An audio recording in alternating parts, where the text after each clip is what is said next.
Indiana football picked up a huge win in Kinnick Stadium over Iowa. Kurt Signetti told us it would be a more difficult challenge than Illinois. It was a more difficult challenge than Illinois. As they were closing out that game, they seemingly needed to take one knee to end the ball game. And then on the final play of the game, Fernando Mendoza, projected number one pick, Heisman Trophy favorite, took the snap, ran backwards all the way into his own end zone, took a dive in the end zone for a safety, resulting in a 5-point Indiana win over Iowa, which certainly angered some bettors, to say the least. Fernando Mendoza commented on this. So, look, the spread closed at 8. If you got it at 8, this didn't affect anything. However, I believe there were moments last week where Indiana was a 6.5-point favorite on the road at Iowa. They're up 7. You're covering 6.5. They lose, or they take the safety, they win by 5, you lose your 6.5-point ticket. There's also second half spreads, and we know there's ways for crazy people to bet fourth quarter spreads and all of those things. So in the end, this was a sizable last play shift, crazy backdoor cover for a bunch of different sports bettors. After the game, Fernando Mendoza was asked about it because not only did this affect betting, Dion, but let's just be real about it. This was wildly unnecessary. Like I've seen plays where like something happens and you're like, okay, at least it made sense. That's the smart move, what they should have done. Mendoza could have taken the dive at the 20-yard line here and the game was over. There were 0 seconds on the clock for like 5 seconds of him running back into the end zone here. So even if you were just saying it was the smart move could have been to just fall before the end zone and not in the end zone. In the end, Indiana got the win. Signetti doesn't care, I'm sure, but this is what Mendoza had to say. I'm going to read his exact quote after the game when he was asked about this play. He said, I know I probably shouldn't be saying this, but I probably cooked people's spreads. And I really apologize for that. However, in that moment, my goal was to win the game. And at that point, 0-0, I saw when I was on the 2-yard line, I just kind of ran to the back. Yeah, they definitely weren't happy, and I definitely put my apologies out to them. But for us, we're always looking for the Indiana money line, which is the win. End quote. Dion, you're shaking your head. So I had Indiana minus 6.5. I believe because the spread was kind of all over the place this week, like you mentioned.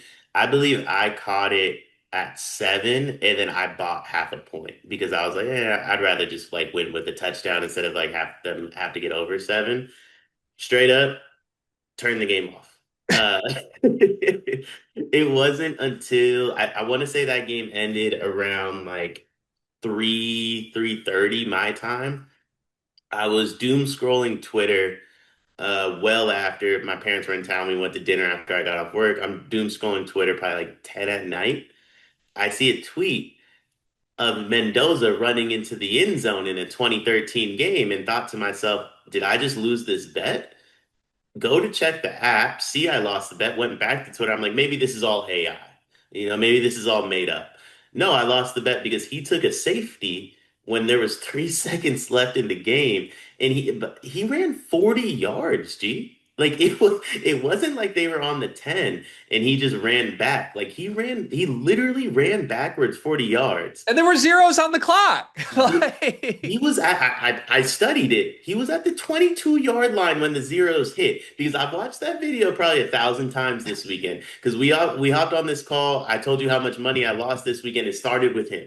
It started with Mendoza. It started with him because I was doing great going into Mendoza. Mendoza wants to, ha ha, look at this. Because I would have had BYU money line in the parlay with Indiana, and it was gonna be special. But Mendoza, ha ha, money line, no Mendoza. That was bad. I think he should be involved in a federal investigation. Malik Beasley did way less. Malik Beasley did way less than what I just witnessed on Saturday. This is one of the most despicable things maybe in the history of sports. I'm sorry for you. I also had Indiana. I think I had them -8. I got it when it closed, so it didn't affect me, but disgusted for you, my brother in Christ. Okay, here's what I would say. First off, obviously there's a level of like we're laughing about this, but there's also a level of actual seriousness to this that a lot of people really care about this. Look, bottom line is this. If you're just an Indiana fan watching this video and you're not a bettor to the level that Dion and I are bettors, who cares? You won the game. It's objectively really funny that your quarterback who is a Heisman candidate and going to go in the first round of the NFL draft, is saying out loud, "We're looking for the money line." Like that this is a time that we live in, Dion. I feel like weirdly enough, if this happened with like Colorado's quarterback, or God forbid we were on the other end of this, we would be like buying t-shirts that say we're looking for the money line. Like if Indiana bookstores aren't selling crimson and cream shirts that say we're always looking for the money line with an Indiana logo on it by Tuesday of this week, missed opportunity. Maybe Sleepers needs to brand that. So like I would like to stay on my behalf. I stand alongside Fernando Mendoza. I'm always looking for the money line at all times. It's just insane because like him saying we just want to get the win doesn't explain why he didn't just go down at the 15-yard line. Right. Dion, how's your job going? Beginning of the school year, everything's like a little up and down. One of the biggest issues we've had is we can't find any uniforms for our girls' sports teams. Mm, that's a difficult thing to find a solution for. I know damn well all about that because I got a daughter that just turned 2. She's into sports and she's already outgrowing every little piece of sports apparel she had. Thankfully, I know Clara Kate Creations. Clara Kate Creations was started by a former high school teacher who quit because it wasn't cost effective to send new twins and a 2-year-old to daycare. She found it easier to make girls' sports apparel than finding it to buy.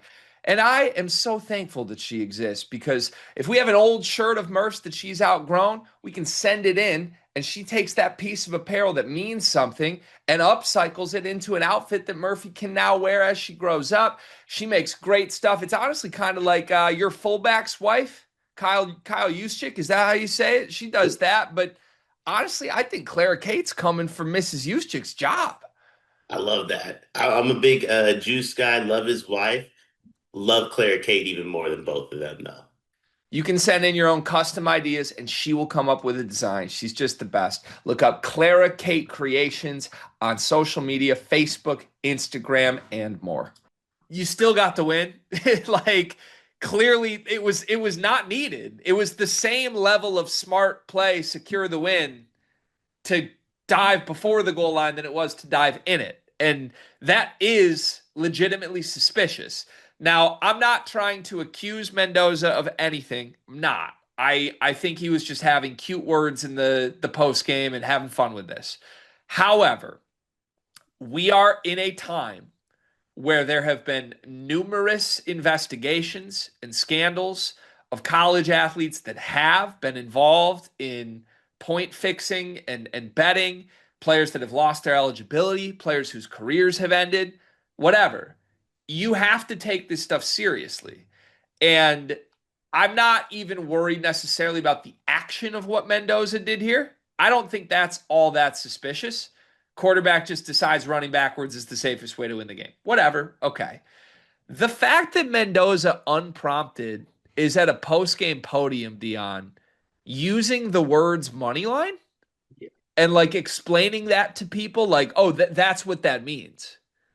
Like, I'm sorry, but that's some evidence. Like the fact that a quarterback is even using that terminology is some don't do that. Like some Signetti or somebody better get him behind closed doors and be like, never say that again. If anyone asks you about a money line or a spread again, act like you don't know what it is. You are not supposed to acknowledge this stuff, let alone right after you just swung one of the biggest betting swings of the entire season.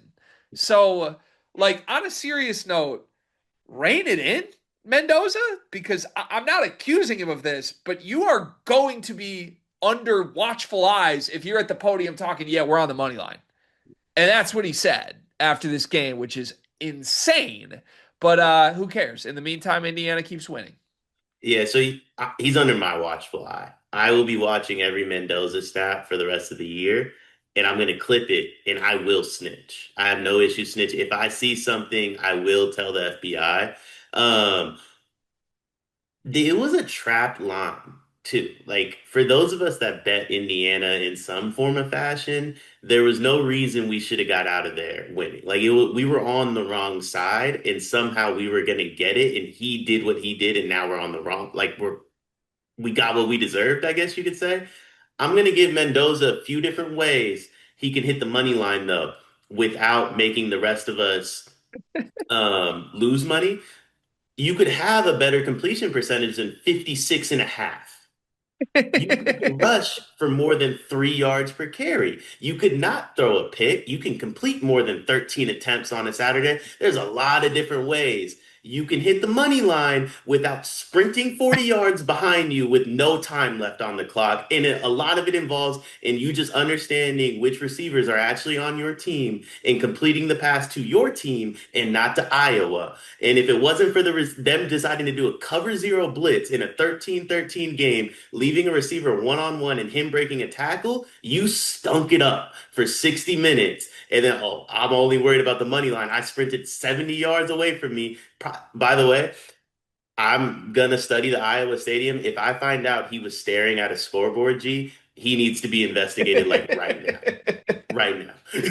What's Cincinnati say? Google it. If you Google it, you'll learn that the house always wins. And Vegas set a great line on this one. So, well, yeah, we'll be watching Mendoza. We have him on the sleepers watch list, and that's one of many watch lists he's on. The FBI's watch list, the sleepers watch list, the Heisman Trophy watch list right now, the NFL draft watch list. So, crazy times to be Fernando Mendoza.